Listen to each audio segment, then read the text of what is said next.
I now call on the attorney, the Honorable Graham Leung.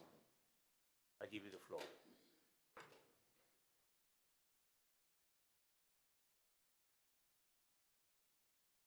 Honorable Speaker,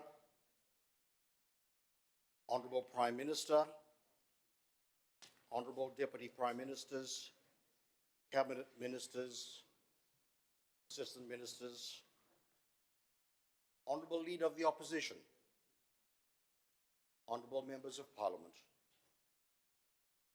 my fellow citizens. I would like to thank His Excellency the President, Ratu Naingama Malavu, for his most gracious and uplifting address when he opened Parliament last Monday. His Excellency reminded us of our shared responsibility to foster a society that is just, equitable, and resilient, and that we must walk together in unity. In order to do so, I believe that it is vital that we develop a keen sense of mutuality. Our collective future depends on each other. If we are to develop and grow as a nation, as one people, with one destiny, our state needs to be inclusive. Our future as a united country, comprising diverse parts, will be assured if we work together towards building a greater sense of nationhood. We have to move beyond coexistence and living in silos. We must make far greater efforts towards understanding others of different races and different faiths. Mr. Speaker, sir, the things that unite us, our love of rugby, a good curry, and the value of kith and kin are far greater than the things that divide us. Greater social interaction and bonding between our communities is important.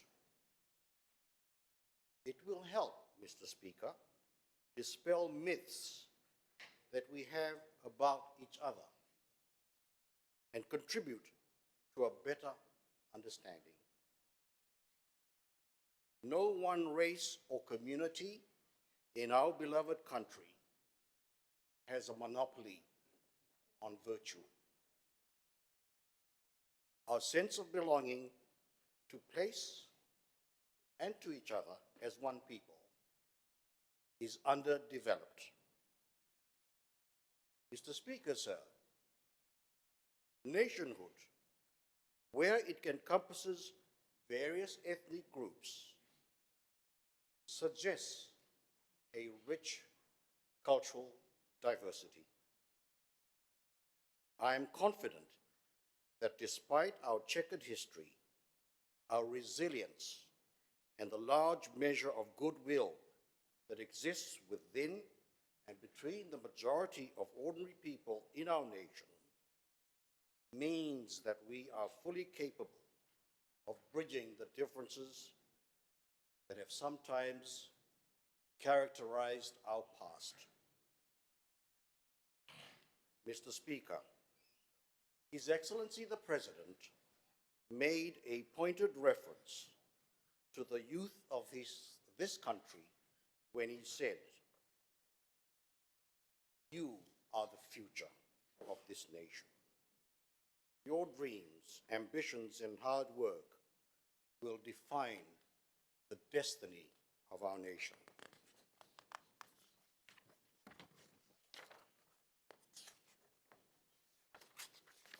If we are not to repeat the mistakes of the past, Mr. Speaker, I believe that our education system has a critical role in preparing our children as citizens and future leaders of our country. Our school curriculum must inculcate civic values, human rights, and the rule of law. They must teach the importance of tolerance, understanding, and compassion in a multicultural society such as ours. Mr. Speaker, our children must be knowledgeable about their collective past, considerate of each other's heritage, and respectful of others' rights as well as their own. Mr. Speaker, stepping into government comes with challenges and a strong expectation to deliver. The responsibility of leading a nation is never easy, and the people rightfully look to us for leadership, stability, and progress. We understand the weight of these expectations, and we do not take them lightly. Despite the obstacles, government remains committed to a vision that prioritizes transparency, accountability, and meaningful change for the people of Fiji.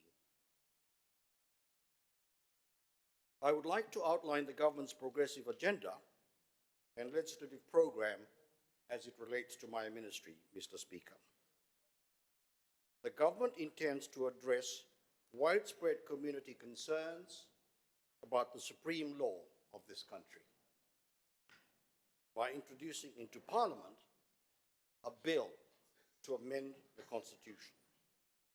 His Excellency has said that the purpose of the review is to ensure that our supreme law aligns with the principles of inclusivity, fairness, and justice.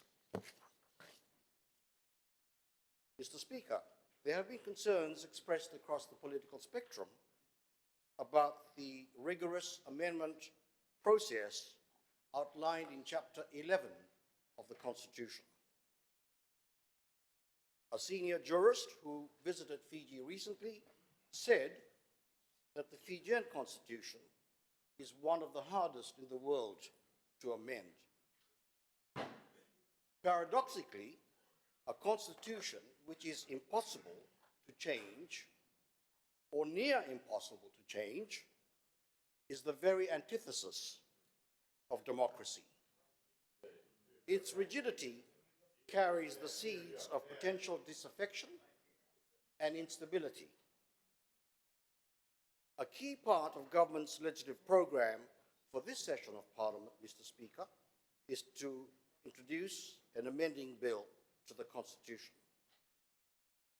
A country's constitution is a living, organic document which should reflect the wishes and the broad consensus of the people it purports to govern.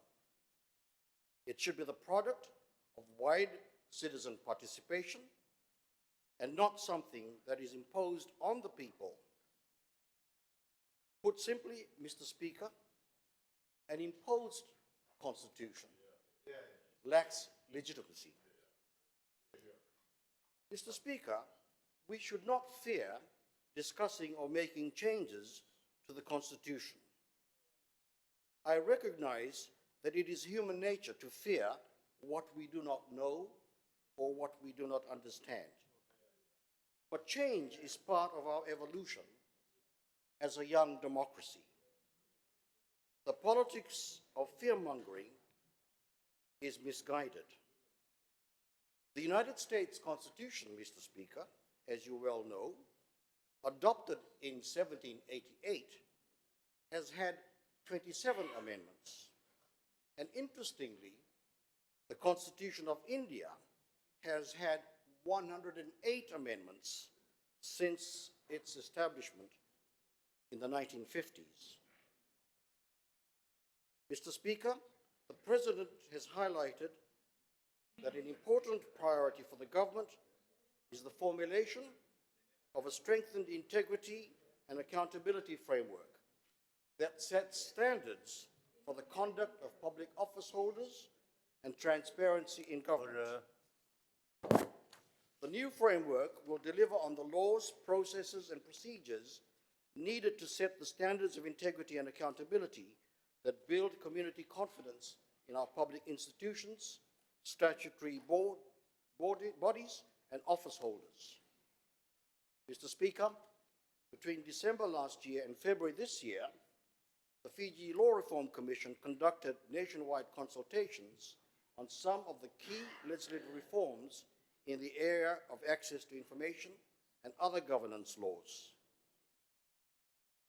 Key fundamentals that will underpin the government's integrity and accountability agenda will be the Access to Information Law to be introduced in this session of Parliament. Public access to government-held information will allow citizens to better understand the role of government and the decisions being made on their behalf. Mr. Speaker, sir, with an informed citizenry, governments can be held accountable for their policies, access to information laws can be used to improve the lives of people as they request information relating to healthcare, education, and other public services. This government, Mr. Speaker, has heard the people and understands that a new law is needed to enable them to exercise the rights to access information affecting them and their lives. And over 100 countries around the world have implemented some form of freedom of information legislation. Mr. Speaker, with that in mind, the government proposes to create new ways for people to request government information and ensure that government agencies are responsive to their requests by providing a suite of oversight powers for the Accountability and Transparency Commission. Mr. Speaker, the government's commitment to a strong integrity and accountability framework will be further delivered with important law reform that sets clear standards of conduct for those who serve in public office. And a new Code of Conduct Bill will be introduced in the current session of Parliament. His Excellency the President has pointedly reminded us that this law has been pending for a few decades.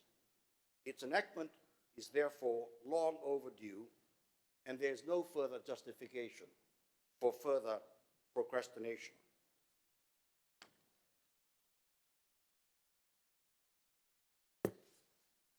Mr. Speaker, in the remaining time, I simply also wished to draw attention to the reminder by His Excellency that no one should be left behind in our quest for economic growth, national security, prosperity, and sustainable development. Mr. Speaker, sir, I was privileged to have been invited last Friday to accompany the Honourable Deputy Prime Minister and the Minister of Finance to the province of Kondavu. In just over a day, we visited the villages of settlements, Punisea, Namalata, Tavuki, Solandamu, Namoana, Tambuya, Richmond, Nagalotu, Waisomo, Ravitaki, Mokoisa, Davingere, Nabukelebu, and Moani. I'm sorry to say, Mr. Speaker, that since independence in 1970, the province of Kondavu has been underdeveloped and has not received the attention that it deserves. The province has enormous potential. This underdevelopment of the province of Kondavu was obvious from our two-day visit. The state of infrastructure, including health, education, power, and other facilities which we inspected were in a dire state. Some civil servants have had to endure substandard housing quarters and overcrowding as well. And in many of the villages that we visited, Mr. Speaker, the effects of climate change and coastal erosion was evident and posed a threat, or poses a threat, to many livelihoods and villages. Mr. Speaker, there is little evidence of any large-scale economic activity on the island to provide regular employment for the island's youth, many of whom are drawn to the urban centres in search of employment. It is my earnest plea to the government and hope that in the next budget it will address some of the grievances of the province of Kondavu. The people deserve greater support, and they are not asking for much. Finally, Mr. Speaker, may I turn to a section of His Excellency's speech which referred to the challenges on climate change. His Excellency observed in his speech to Parliament that one of the challenges facing Fiji is climate change, and that the government will advocate for climate justice on the global stage. Mr. Speaker, Fiji's advocacy for climate justice has been robust, and for a country of our size, I believe our contribution in this regard has been impressive. At COP29, or the 29th United Nations Climate Change Conference, which was held in Baku, Azerbaijan in November last year, Fiji and Samoa were the only two SIDS that were part of the smaller group that secured the agreement on new collective quantified goal of US dollars 300 billion by 2035, and the mobilization goal of USD 1.3 trillion annually from public, private, and other innovative sources. In terms of Fiji's leadership at the COP, Fiji has served and continues to serve as the G77 and China coordinator for adaptation matters. In addition, Mr. Speaker, Fiji was nominated and selected as the incoming Oceans co-chair for the Ocean and Climate Nexus Dialogue, which is the pathway to get oceans recognized as an official UNFCCC agenda item. In December 2024, Fiji was among the 96 countries and 11 regional organizations that participated in the International Court of Justice public hearing on climate change at The Hague in the Netherlands. Ambassador Leung and myself presented Fiji's legal submissions to the World Court.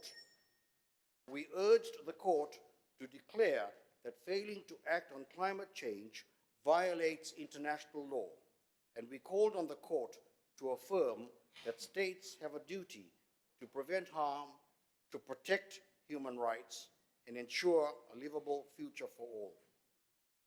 Mr. Speaker, sir, the advisory opinion of the ICJ is expected to be delivered in the first half of this year. It is likely to shape the future of international climate actions and agreements, potentially influencing how states behave. Mr. Speaker, I'm honored to support the motion before Parliament. Thank you, Mr. Speaker, sir, and honorable members.